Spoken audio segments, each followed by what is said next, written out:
I'm one of those who have many names. And just for the record, for instance, one of the national heroes, Filipino heroes, Marcelo del Pilar, I listed here 9 names. Plaridel,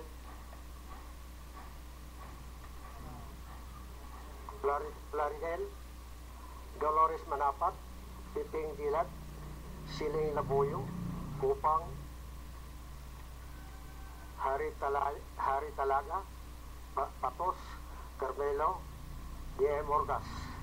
Si Rizal. Kami din pangalan, pero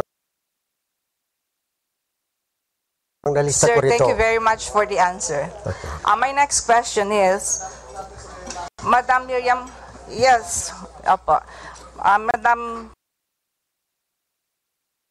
Ferrer and Madam Deles, what can you say about them using other names in their entry and exit from the Philippines to Malaysia?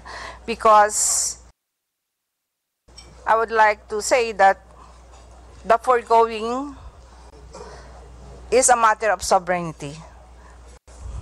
Using Your Honor, different names. in entering and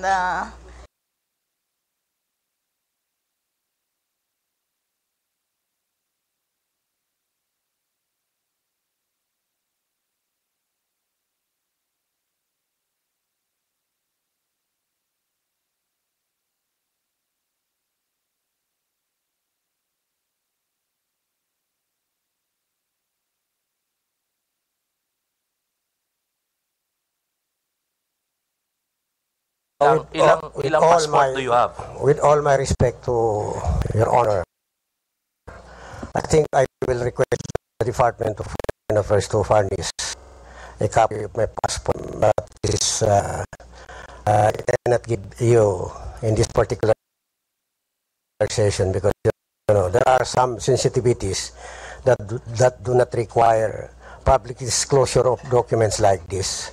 But my name in the passport is known to the government. I have traveled a lot.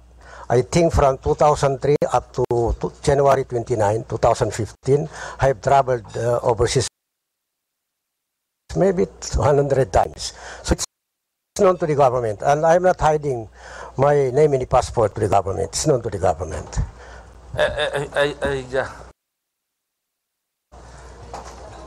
How many passports do you have? I have only one. Okay, Yeah. Thank you. Next to interpolate is the Honorable Ferdinand Hernandez. Good morning to everyone. So before I proceed with my question, I'd like to commend the BOI for coming up with a factual and credible report on the surrounding the Mama Sapano incident. My question is for suspended PNP Chief Purisima. Can you consider yourself a loyal, trusted, and a close friend, confidant, and officer of the President?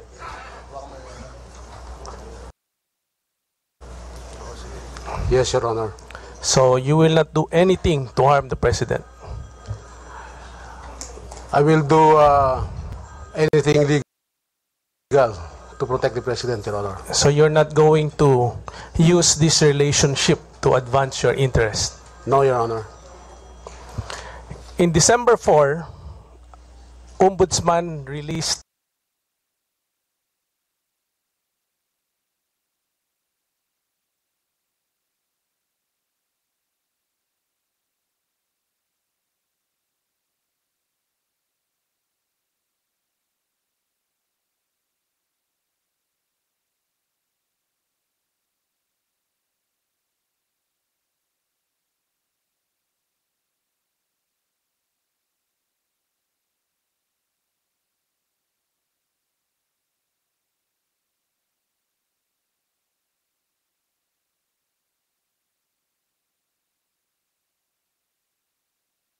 In the order of the Ombudsman, it stated that the Secretary of Interior and Local Government will implement the suspension, Your Honor. So therefore, on what ground? Your Honor, the order of the Ombudsman is for the Secretary to implement the suspension and not it was delegated to Yusek Enrile. So Besides, it should be NAPOLCOM that will be implementing the suspension, Your Honor. so are you saying that the implementation was illegal? Yes, Your Honor. So you're questioning the authority of the Secretary to implement because you are under NAPOLCOM? But I have respected the suspension, Your Honor. You have respected, but you went to Court of Appeals. Yes, Your Honor. Okay.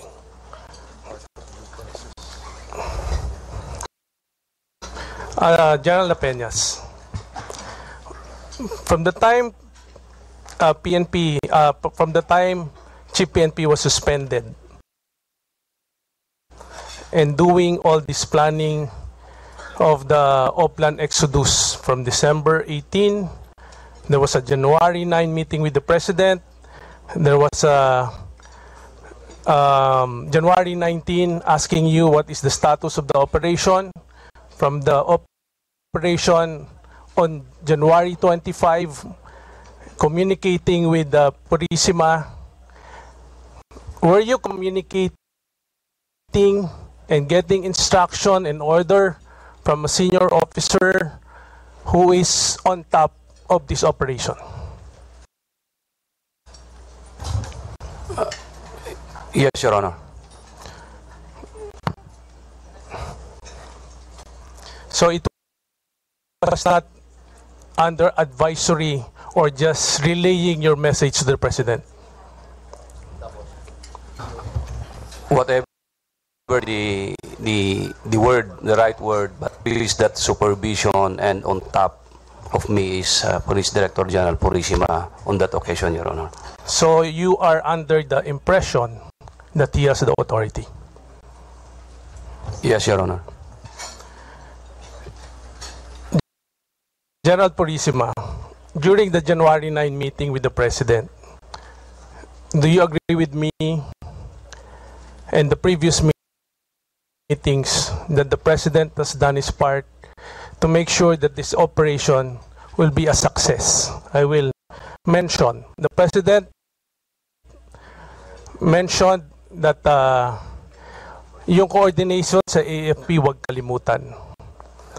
You have to inform Espina. Dagdagan nyo yung inyong tao. And there was a mention when there was a failed operation na Your Honor, the President on January 9 was briefed of the operation. And law enforcement operations and service of warrants of arrest are legal mandates of the Philippine National Police, Your Honor.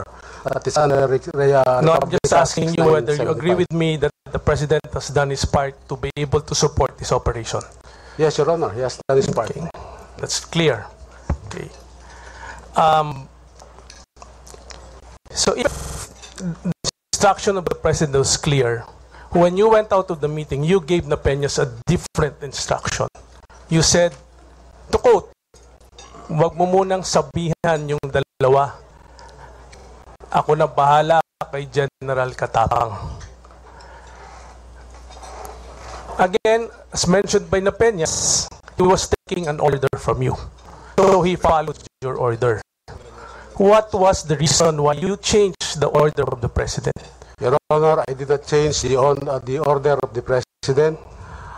I only conformed to the plan of the PNP staff that to inform everybody time on target. That we prepared for the operation plan, Your Honor, they are not included. So you were prevailed upon by the order of Purisima? Yes, Your Honor. Okay, let me just conclude this, Mr. Chairman. There's only one conclusion that can be drawn from the actions of General Purisima.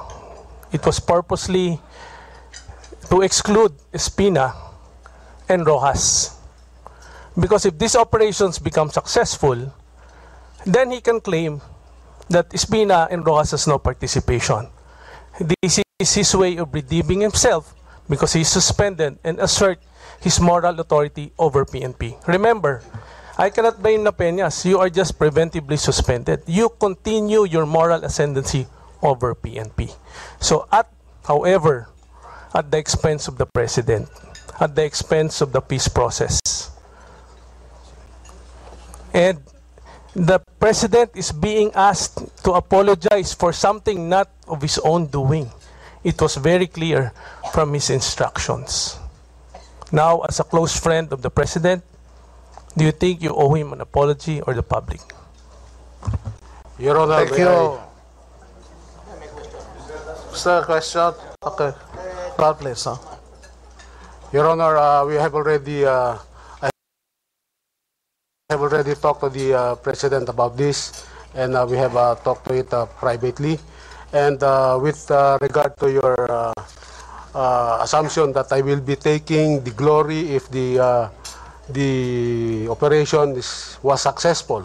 For your information, Your Honor, the operation was successful at very high cost, Your Honor. The plan was implemented, perfectly executed until such time that it was withdrawn, until the withdrawal phase, Your Honor, wherein only one casualty after the neutralization of the target was recorded. And that was a remarkable feat of the 84th SAC, wherein they were able to penetrate the area with their expertise on movement, on troop movement, Your Honor. General Espina, if you were informed of this operation, will you admit responsibility and make sure that this will not happen? 44 dead soldiers. I will, as I said yesterday, sir. If I headed this operation, as I said, sir, yesterday, I will be in full command, control, and I will admit all the responsibility for whatever the results of this operation would be. Last. General Purisima, but in spite of all this, the President admitted responsibility. General Espina said he informed he will admit responsibility. Until now, you continue to say that it was only in advisory capacity, that your conversation with Na Peñas was only an advice, and that you only relay messages to the President during the height of the January 25 operations. Your That was Honor, the last. Your Honor, the authority to operate was delegated to Police Director Na Peñas, but the accountability stayed with me as the Chief PNP, even though I was suspended, Your Honor. That is why I resigned from the position of the Chief PNP to accept that accountability, Your Honor. Thank you, General Purisima. Thank you, Representative Hernandez. And the next interpolator is Representative Apostol, the Deputy Speaker. Sinabi ni OIC Espina that the chain of command, insofar as the Mama Sapano incident is concerned, would be starting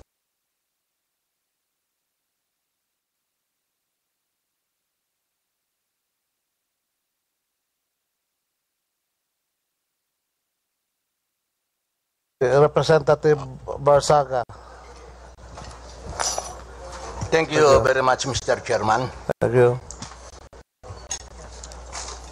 Well, during yesterday's hearing, sinabi ni OIC PNP Chief Espina that the chain of command, insofar as the Mama Sapano incident is concerned, would be starting from General Na Peñas downwards. Yes, Your Honor. Yes. You were not included in the chain of command because you were not informed of the situation. Yes, Your Honor. Have you been informed of the situation? The chain of command starts from you.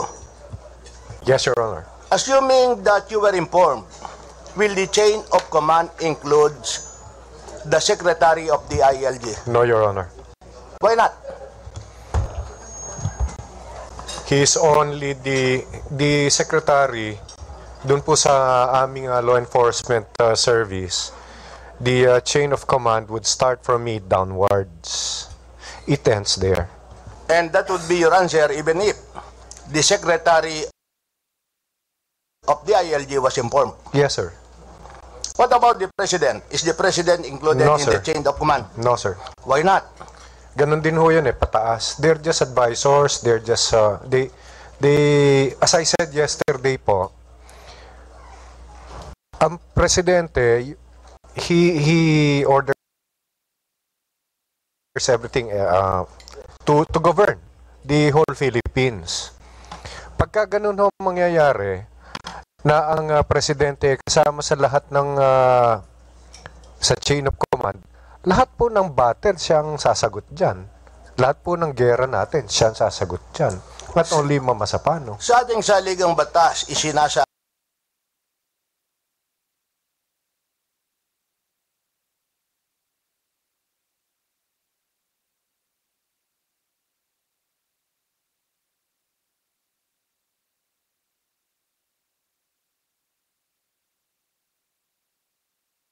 nito that the president shall be the commander-in-chief. Hindi ba siya kasama sa chain of command because of this constitutional No, sir, provision? it's only the chief of staff, AFP, downwards. So, that is your interpretation? Yes, sir. Well, in the BOI report, and I would refer to page 9, number 3. And my next question would be to General Magalong, and I state, and quote, the President exercised his prerogative to deal directly with Napeñas instead of officer in charge of the PNP, Police Deputy Director General Leonardo Espina. While the President has the prerogative to deal directly with any of the subordinates, the act of dealing with the Peñas instead of OIC PNP Espina bypass the established PNP chain of command. Under the Manual for PNP Fundamental Doctrine, the chain of command runs upward and downward. Such manual requires the commander to discharge his responsibilities through a chain of command. My first question, General Magalong, is the chain of command runs upward and downward. Tama po kayo, sir. At sino ang kasama dito sa chain of command upward and downward? Sir, according to the PNP fundamental doctrine, the chain of command starts from the Chief Philippine National Police. But since we have a suspended Chief PNP, it starts with the officer in charge, Your Honor. The President is not included. No, Your Honor. He's not included in Ganyan ba din the ang sagot fundamental mo doctrine. kahit na ang Pangulo ay alam yung operations? Very specific po, Your Honor, yung aming PNP fundamental doctrine. It states that the chain of command starts with the officer in charge, with the Chief PNP po. Tama bang sabihin na yung inyong manual ng PNP applies only to the members of the Philippine National Police? Yes, Your Honor. As a matter of fact, yan ang dahilan kung bakit in the event that there will be a violation of your manual, the severest penalty which you can provide would only be dismissal from service. Not necessarily, Your Honor.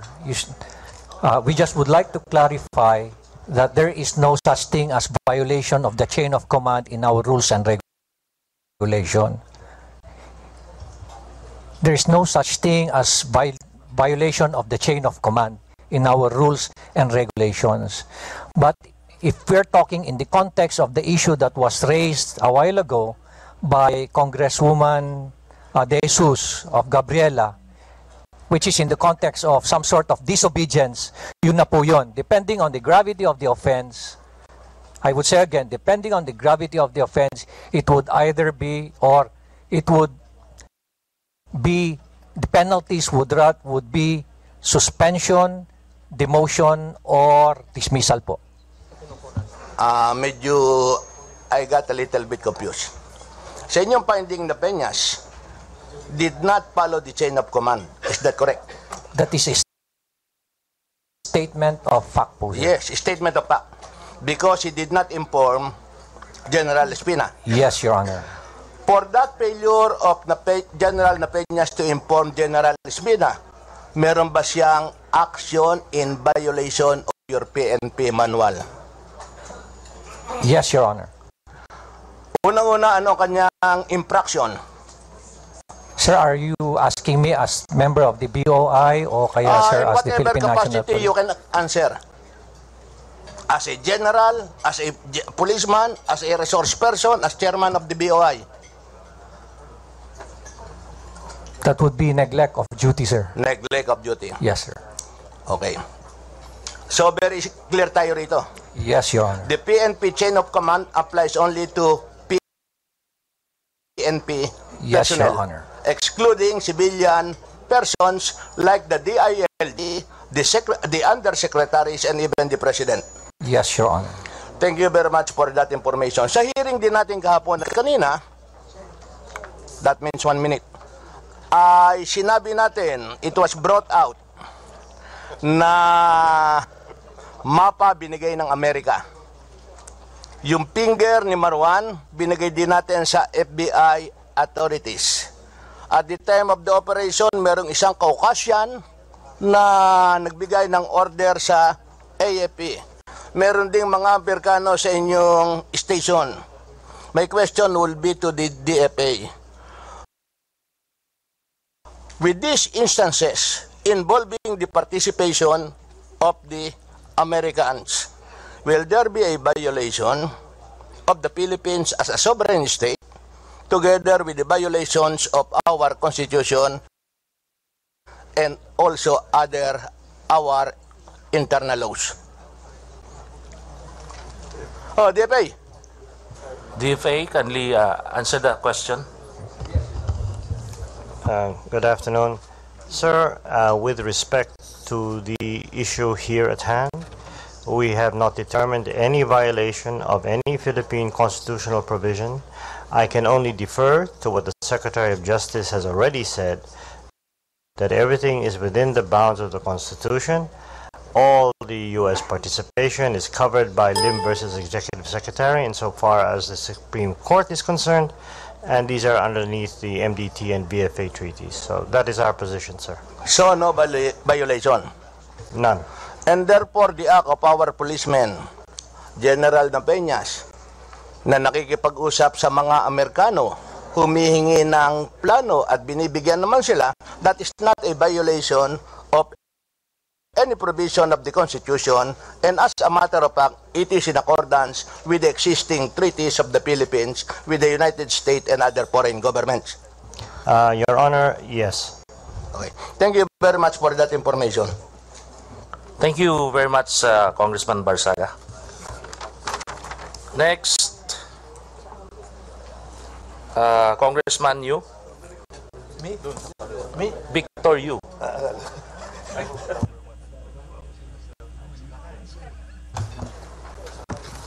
Thank you, Mr. Chairman. Good noon to everybody. Before I ask question, Mr. Chair, allow me to make a manifestation that 3 of the SAF 44 are from the province of Zamboanga del Sur. Police Senior Inspector John Gary Alcantara Irana, Police Senior Inspector Rene Tyrus, and Police Officer 3 Virgil Villanueva. My question, Mr. Chairman, is regarding the BOI report. I know there's seem a question yesterday, but I talked to the family yesterday, and they want to clarify some issues regarding the BOI report. I want to ask Director Magalong regarding this report, if any possible summary killing of the SAF-44. In your report, there are fired in close range in the head, and there is also a report that there is body shots which indicate that they removed the vest and shot the SAF. So may I ask Director Magalong, or maybe he can be assisted by our medical legal to explain the real situation, because in the MILF report, Mr. Chair, there is no such summary killing in the report. So, Director Magalong? Sir, if you allow me to read the autopsy report, portion of our report, of the BOI report, according to the medical legal of the PNP Crime Lab, there were 5 SAF troopers with fatal gunshot wounds to the head and at mid-portion of the trunk, indicative of a coup de grace or final death blows in close range. One such case, sir, is yung case ni Tyrus, Inspector Tyrus. Yung kay Inspector Tyrus, ang tama lang po niya is sa buttocks, which is not actually a fatal wound. Ano? But then, during the autopsy, it turned out na may tama ho siya sa muka. At yung tama ho niya sa muka, meron pa pong smudging. Ibig sabihin ho niyan, nalapitan siya ng husto at bago siya binaril. At yun po yung fatal blow na nangyari po sa kanya, kaya po siya namatay. So, 5 yung may gunshot wound sa head na close range? Yes, sir. Yes, sir. Yes, Your Honor. So, aside from that, there is an indication in your report also that there is a shot in the body that, presuming they removed the vest and shot the SAF. Meron pong mga, when the medical legal officers were examining yung mga gunshot wounds po sa mga torso, karamihan po ng mga personnel po ng 55th SAC, malinis po yung dibdib. Malinis po yung dibdib. But yung mga, may mga victims po that they were surprised, the medical officers were surprised, that when they opened yung kanila pong clothings, nakita na lang nila na may tama yung mga dibdib. At this is not consistent with their findings dun sa iba po. Ano? Kaya, ang sabi po ng ating medical legal, there is also an indication that these were, they were still alive but were shot close range dito po sa kanilang torso. Tinanggal muna yung kanilang ballistic vest at binaril po sila. May we know how many of them na may ganong case, possible ganong situation? Sir, if I may go back again to the BOI report, it states here that 11 others appear to have been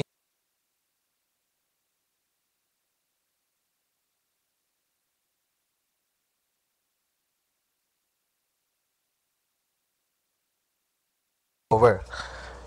Pero, dun po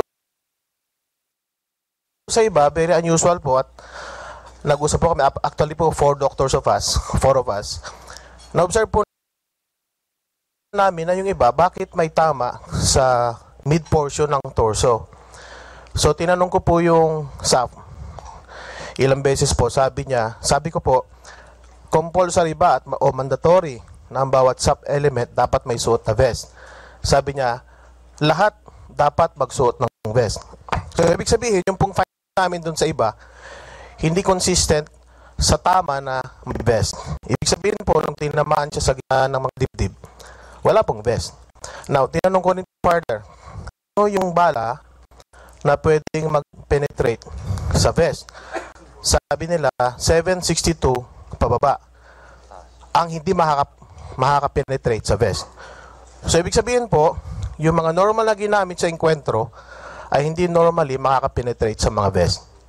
So, pinagsama-sama po namin yung mga information yun. Ibig sabihin, yung po mga tinamaan sa mid-portion ay binaril ng wala pong mga vest. Yan po. So, as stated by Director Magalong a while ago, there are 11 of them have that case? Opo. Yung pong initial kasi po naming findings, meron po agad kami nakita na obvious na tinamaan sa mid-portion na walang vest. Yung iba po kasi, meron ding tama sa torso din na pwede rin pong sabihin na walang vest kasi medyo sa gitna na po yung mga tama eh. Yun po yung nakita namin. So, okay.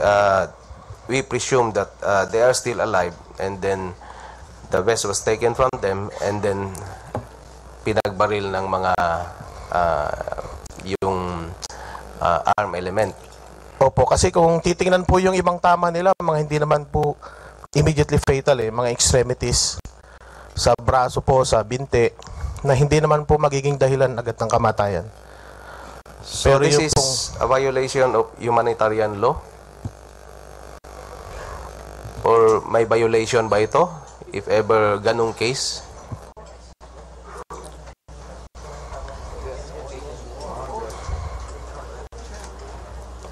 But anyway, I will proceed to my next question, Mr. Chair. How about the mutilation? Is there any mutilation in your findings? Because in the MILF report, there is no mutilation.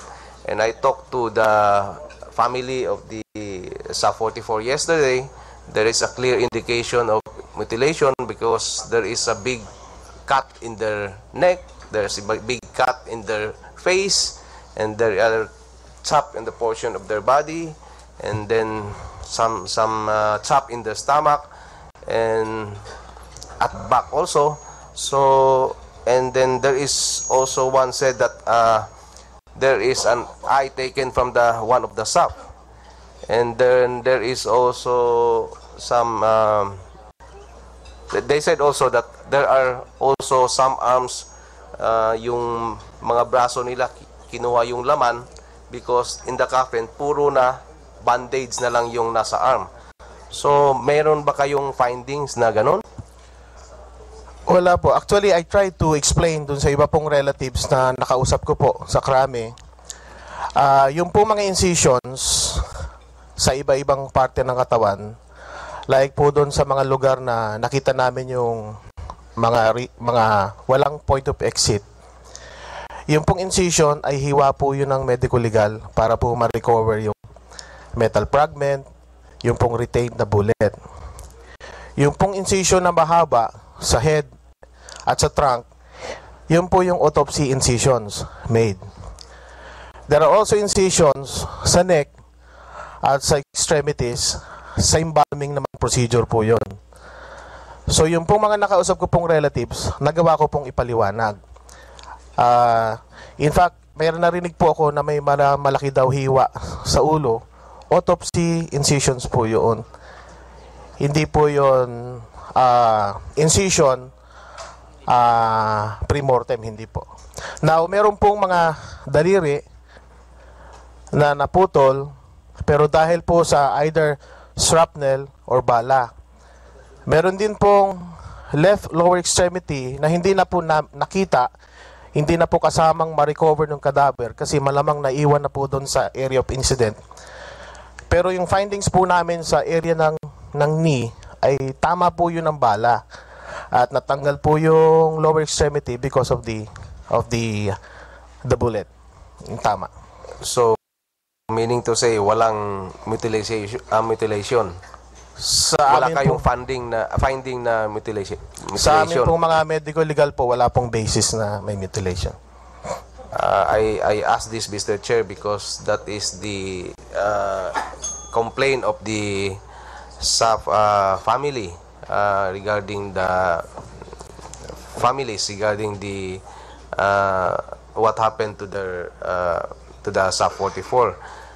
But anyway, having this summary killing, what is the plan of the AFP?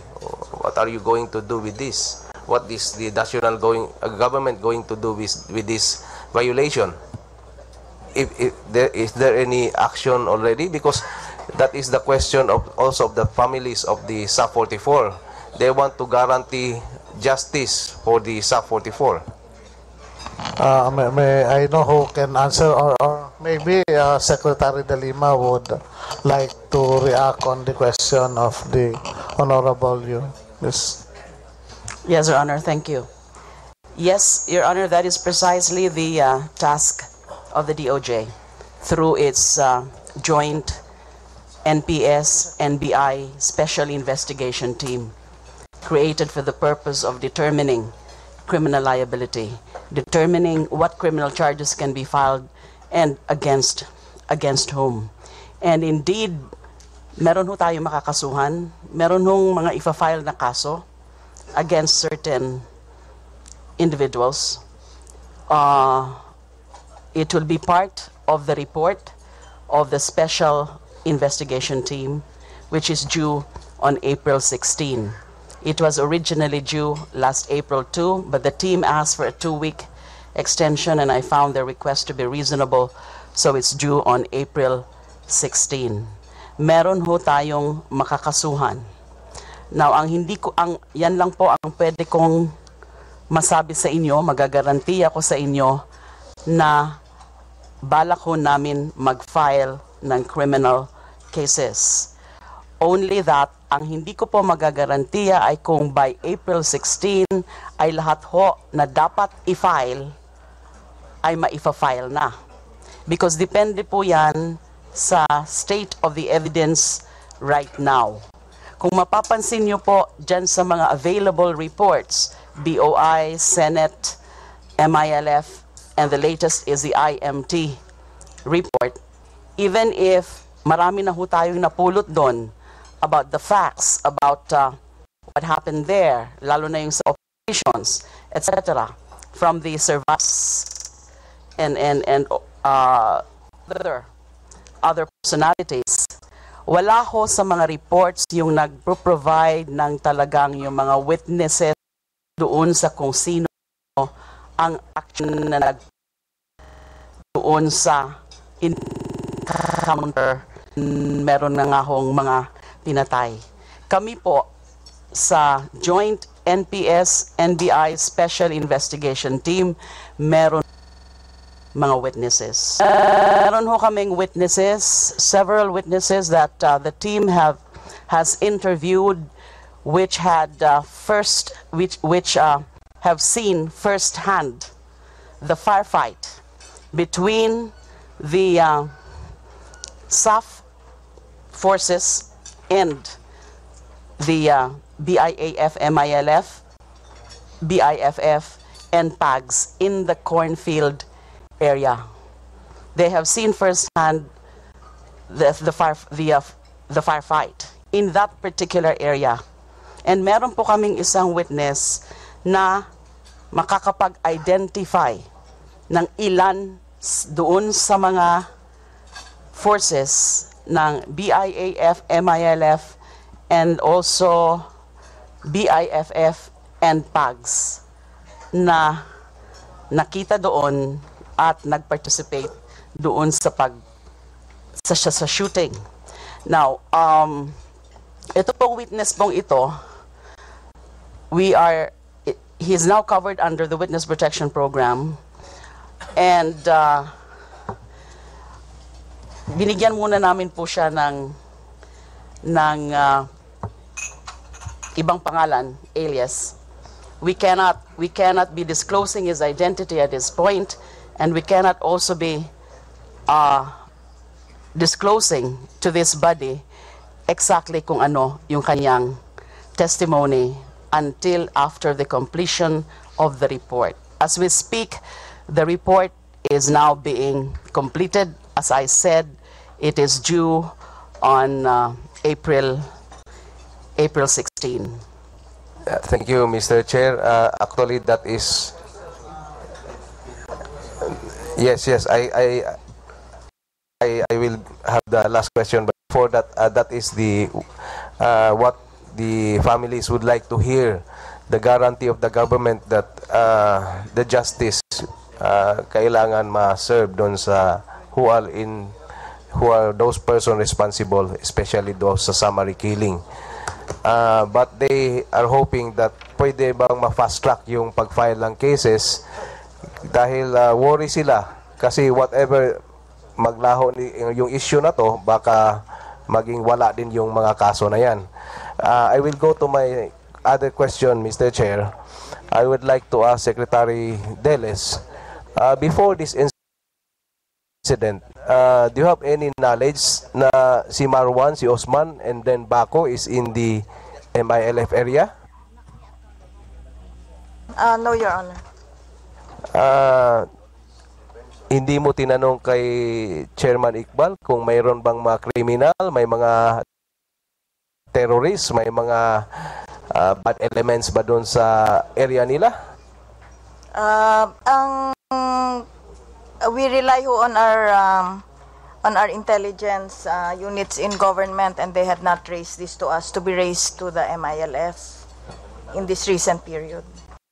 So meaning yung government natin hindi sinabi sa inyo na may mga terrorists and criminals in that area?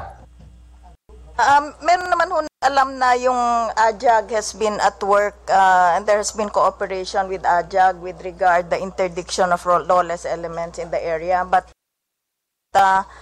we have been satisfied that on that level of the security forces cooperation that was already being managed.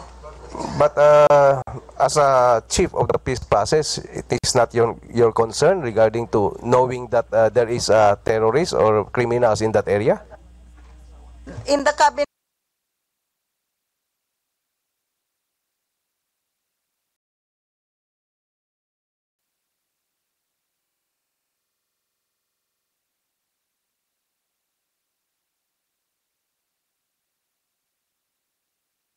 security cluster that is discussed in a general way, and that the operations have always been left. The operational details have always been left to the security forces because we have no security capacity.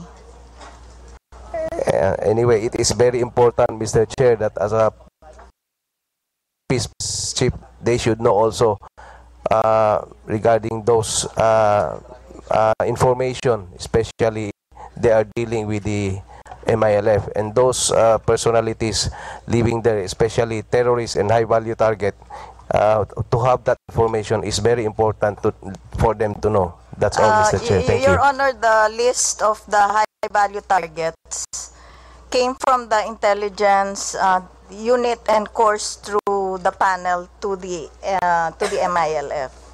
Thank you. So that list is Madam that passed Secretary, to us. thank you, Congressman Yu. The next to ask question is Congressman Agabao.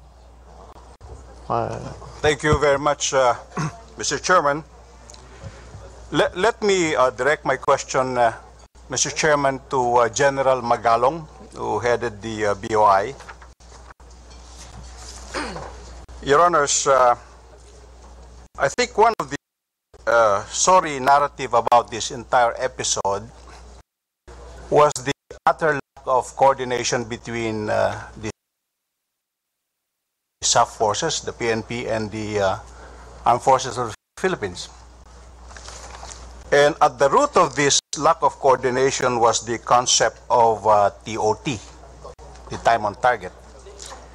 Because of the TOT, the AFP was not advised in advance of the operation. Because of the TOT, even the secretary of the local government and the officer in charge of the PNP, General Espina, were not advised of the operations. And because of the TOT, even the AJAG was not informed in advance of the operations. No? So I would put a thumbnail on the TOT concept as the root of all this problem, the lack of coordination. Now, General Magalong, when the TOT concept was discussed by and among the President, General Purisima, and General Napeñas, and I think with a certain General Des, the concept of TOT was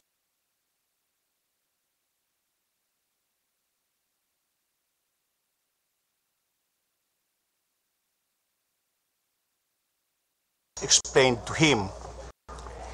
And let me call your attention to page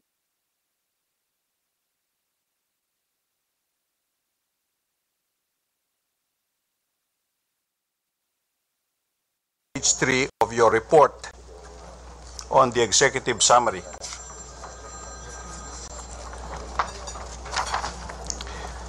Now, and let me quote a part of your report.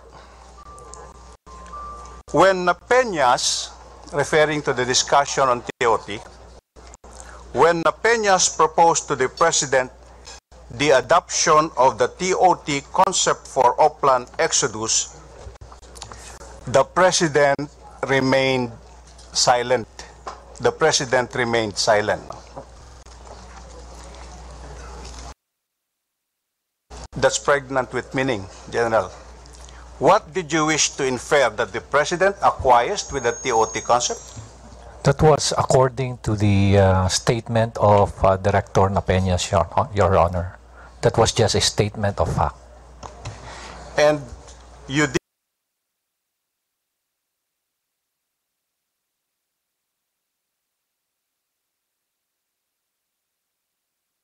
deem it important and you deem it essential to include it there, even if by being silent it could lead to different inferences. You agree with me, General?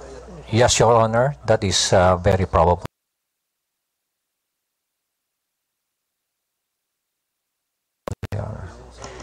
As a matter of fact, the silence on the part of the President could be inferred as yes, which is probably the reflexive reaction to this. When you ask someone and he remains silent, that means yes.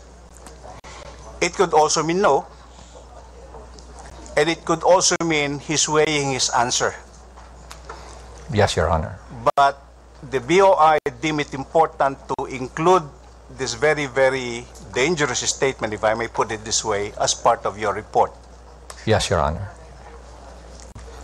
I'm worried about this, Mr. Chairman, because the BOI report could serve as a basis for evidence at a later time when some charges are filed against the President. Because this shows that the President was complicit in one of the essential aspects of the operations, which is the TOT. Now, General Magalong, you made certain recommendations here, no? As an outsider, I think General Napeñas have every reason to complain that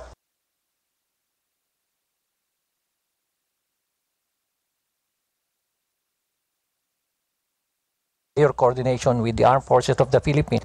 Now, if I can refer you, sir, to number 3 of recommendations, we stated there, and if I may quote, the AFP and PNP should jointly review related provisions of the respective written manuals and protocols to synchronize, reconcile, and institutionalize interoperability not only between these two agencies, but also with other relevant government agencies. And this is probably something that we need to focus on. We have certain mechanisms like the Joint Peace Security Coordinating Council. Isa yun po sa mga mechanisms na pwede nating enhance yung coordination natin with the Armed Forces of the Philippines. But Your Honor, with all due respect, I remind you again that this is a very isolated case. This is an isolated case. Nabi nga ho ni Officer Richards kanina, lakas pa rin po yung relationship namin with the Armed Forces of the Philippines. In fact, in just a matter of 1 month, sunod-sunod po yung operation po namin with the Armed Forces as with the CIDG. Yung Tombaco case, yung Pagao case, kahapon lang po yung operations against CNN, several operations, successful operations, and we are working closely with the Armed Forces of the Philippines, and nothing actually affected us. That Mama Sapano incident did not impact our relationship with the Armed Forces of the Philippines. Well, may I be allowed one last question, Mr. Chairman? Please, you may. Yeah. General Magalong, may I ask you to also, may I refer you to page 74 of your report, page 74, and let me read to you a passage in your report that is not exactly flattering to the SAF units. The second paragraph, according to the platoon leaders of the other SAC units,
during they arrived in that particular spot at around,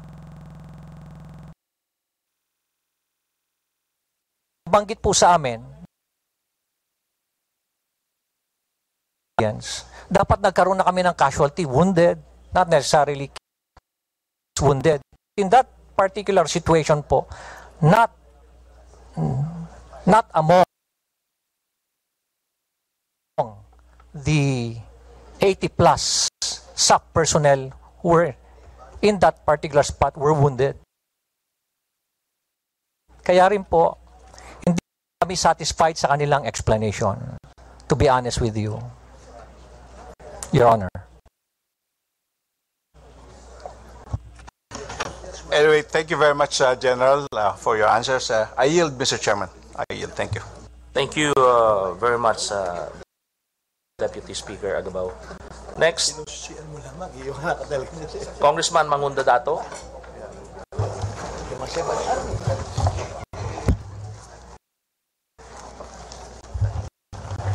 Thank you, Mr. Chairman.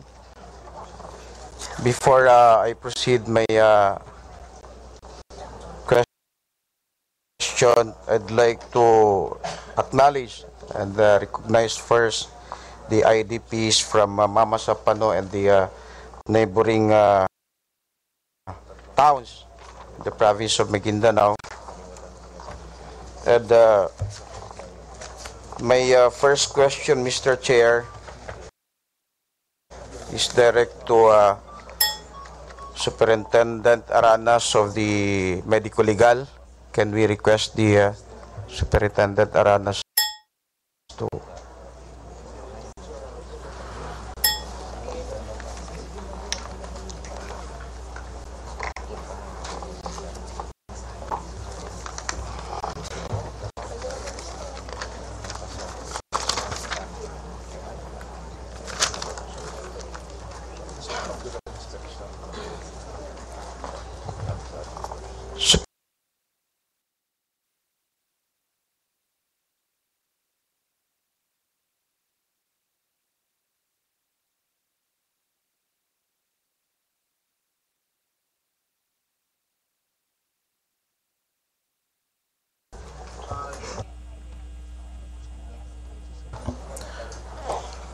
Isa lang po yun sa nakita nyo po. Kasi meron din po kayong nilapitang iba. Ako po, si Tabdi po yung isa nun. Yung malaking mama doon na, kasi nakita ko yung ulo niya, hati. That is the bullet shots or? Hindi po, incision po yon. Ang autopsy incision po sa pagdating sa head is from ear to ear. So from one side to the other side. And then we take off yung scalp niya. So makikita nyo po parang ang haba-haba ng incision. Part po ng autopsy yun. Kasi po nung nandun po kayo, katatapos lang po nila na matapos kami sa procedure. Kaya yun po yung nakita nyo po. So how about the gunshot wounds in their bodies? At meron pa ako nakita doon halos putol na yung kamay, putol na yung paa. Opo, yung iba po ron, yung obviously high power na po yung tumama, kaya ganun po. Okay, thank you very much, Superintendent Aranas. Opo. My next question is to General Pangilinan, sir. In what particular barangay in Mamasapano is the company base of the 45th Infantry Battalion? The headquarters po ba? The headquarters of the 45th Infantry Battalion? Di ba meron tayong company base or detachment of the a certain military camp? May Yung detachment ba tayo pinakamalapit doon? na detachment doon po sa pinangyarihan yung po ba? Yes, General. Barangay Nabundas po, Your Honor. Barangay Nabundas. May fire artillery base tayo doon? Meron po tayong dalawang artillery tube na nandun po. So how far is the distance of that artillery base to the encounter site or the location of the 55th SAC? 5 to 6 kilometers po, Your Honor. Thank you, General. To General Napeñas, how about the distance of the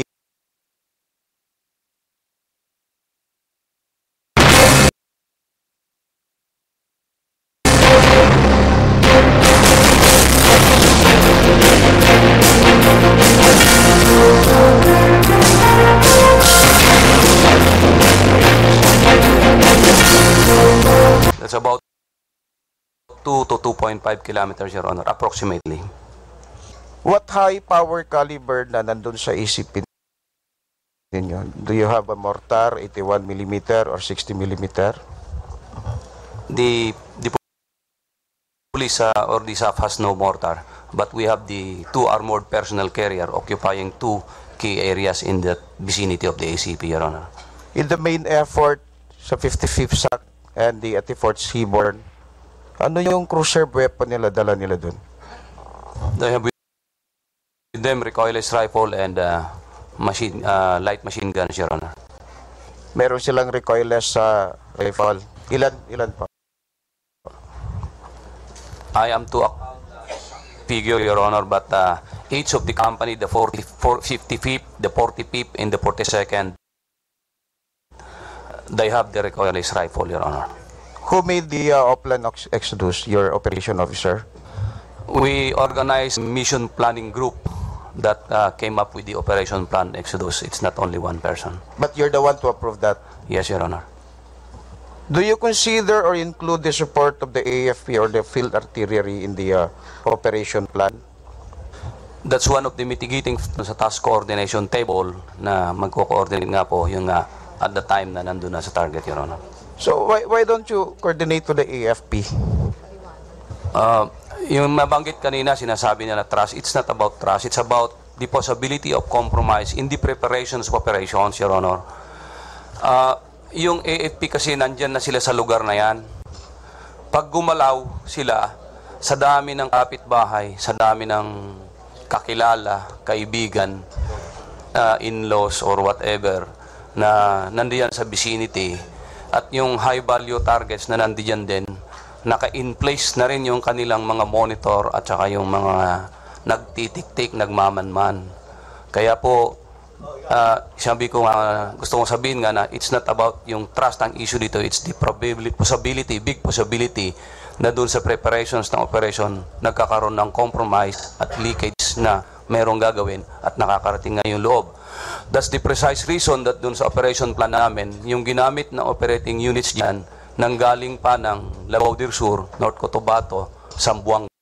Ang nag-occupy kami ng magkakaibang staging areas sa General Santos, South Cotabato, at ng iba nang galing ng Malalag, Davao del Sur, para walang mamomonitor na movement ng operating units dyan sa lugar.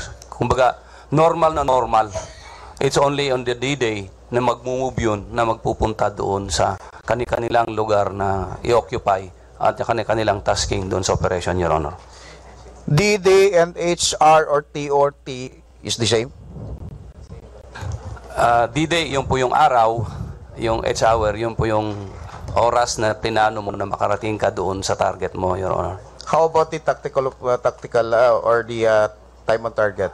Pareho na rin yun, Your Honor. Pareho yung H-hour at saka yung time on target or yung nandoon na yung main operating elements doon sa target.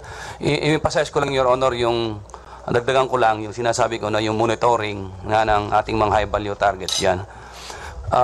Yung pumasok na 84th SAC at saka yung 50-50, they were using civilian vehicles, truck yon na nakakover para hindi malaman na pulis yung pumasok doon sa Mamasapano. Dahil dadaan sila from Sharif Agwak up to Mamasapano, Tukan Lanip.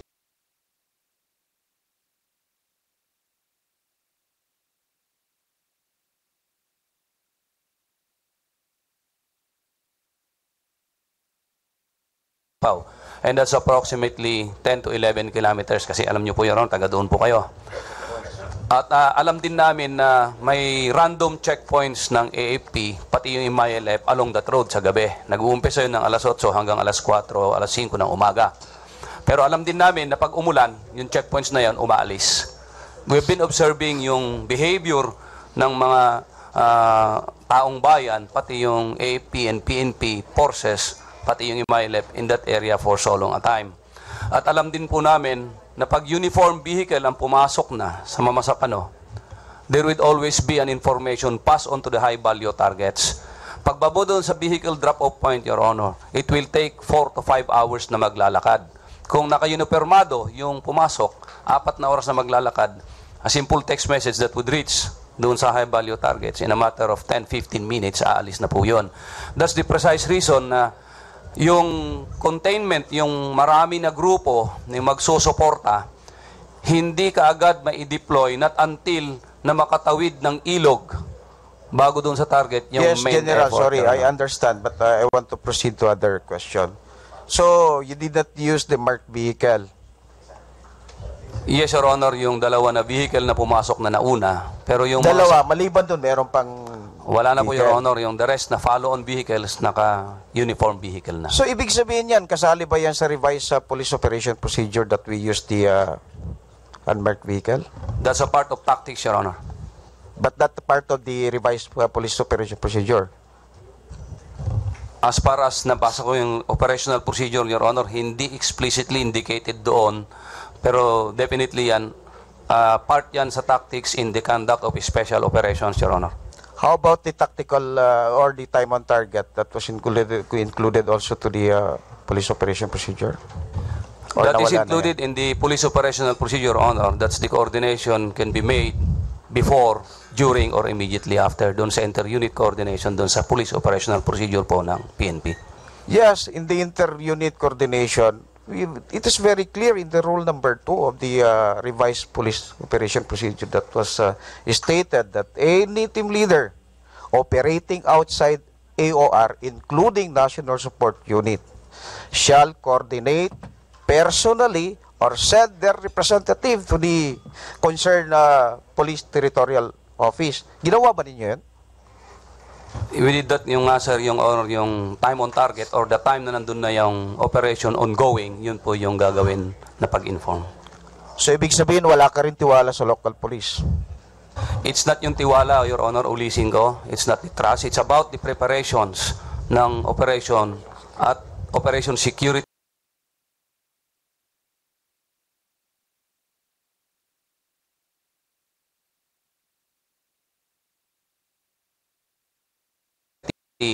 At secrecy at to avoid compromise. This is the key to the success of this mission, Your Honor.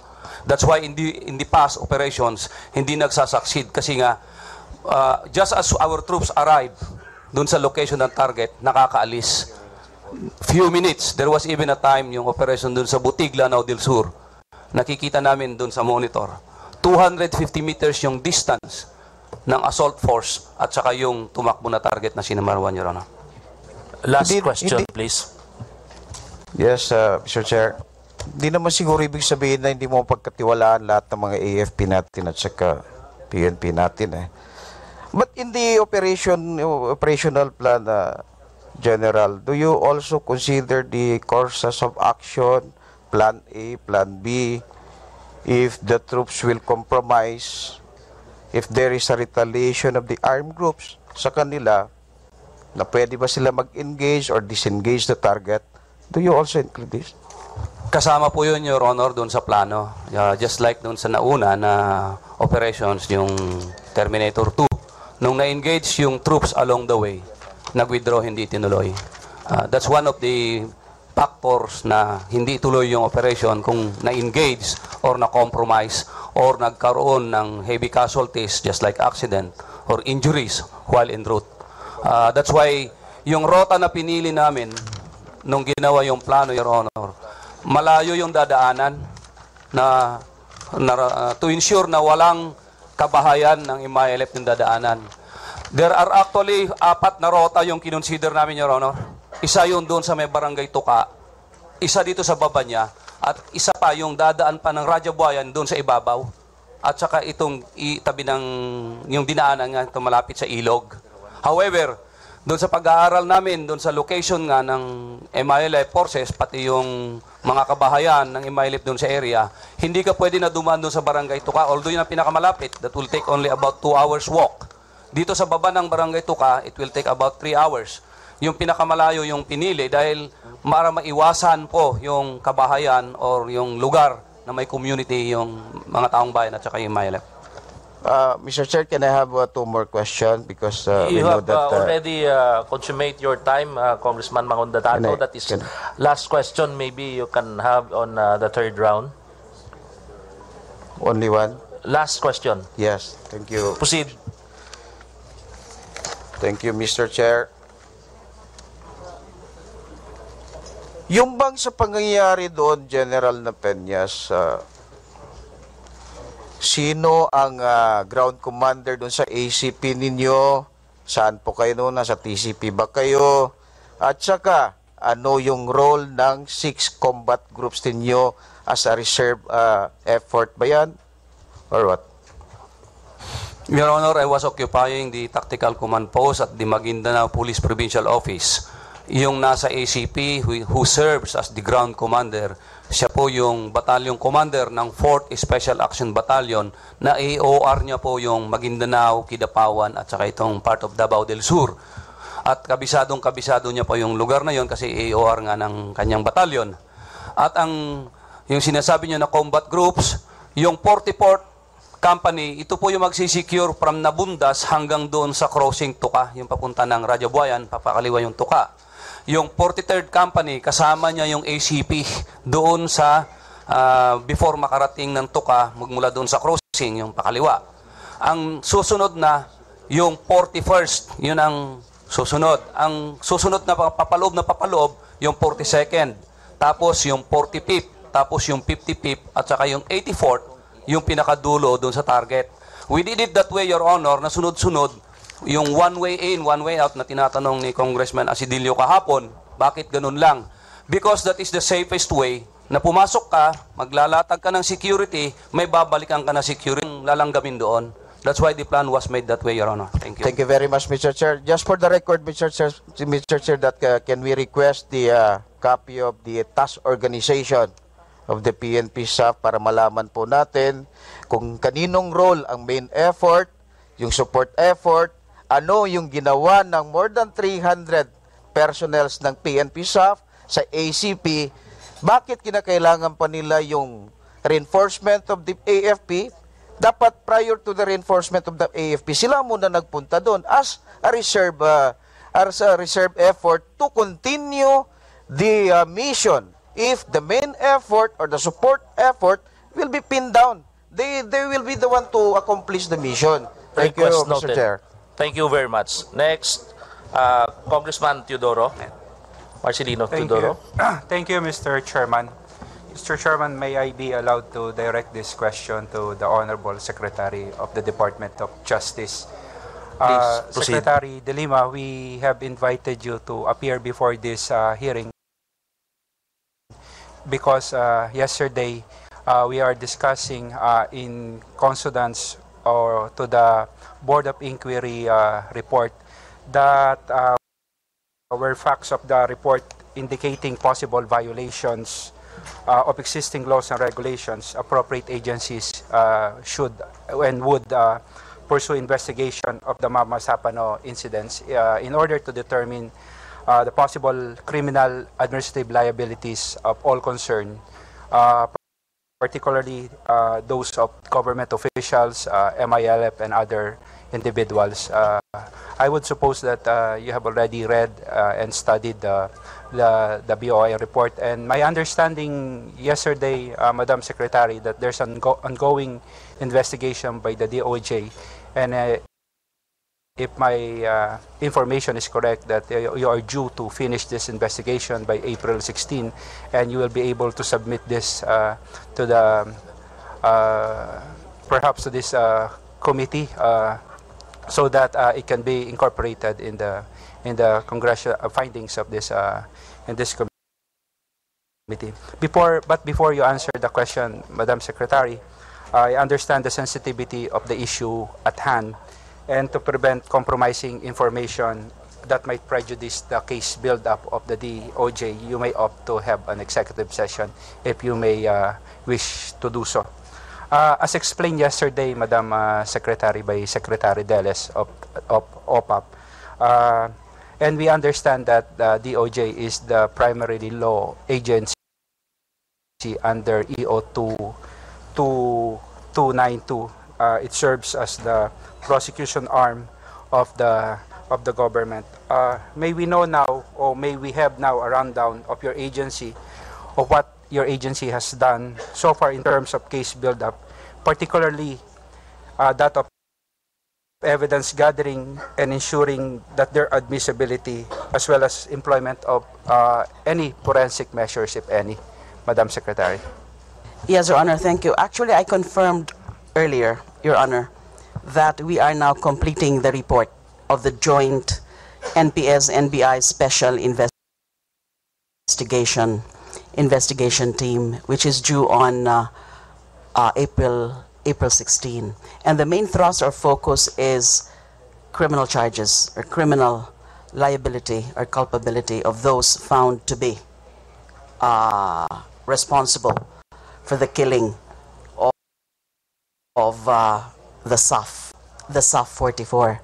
We are also looking into the possible criminal accountability of those that may be found responsible for the killing of certain civilians, and that is part actually of the investigation. But for purposes of beating the April 16 deadline, we are focusing on the criminal accountability of those that have that are responsible for the killing of the SAF 44. And thank you for this opportunity to lay down to you what have been accomplished so far by the joint NPS-NBI Special Investigation Team.